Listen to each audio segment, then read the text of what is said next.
DS Diving Service here. It is July 13th. We are here at the Tarpon.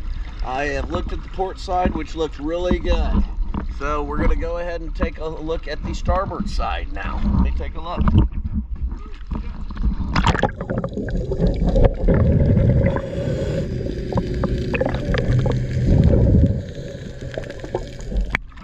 Still have the same gasket from your garage door here hanging out.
recommend letting us take those grates off next time so we can really clean inside those sea chests better.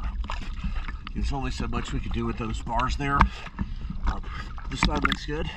I am going to get a longer tool and reach up in there. Also, if you saw me beating on the anodes, that is because you have to remove the scale from them in order for them to do their job properly. I'll make sure all the scale is off of all the anodes. Thank you for choosing TS.com.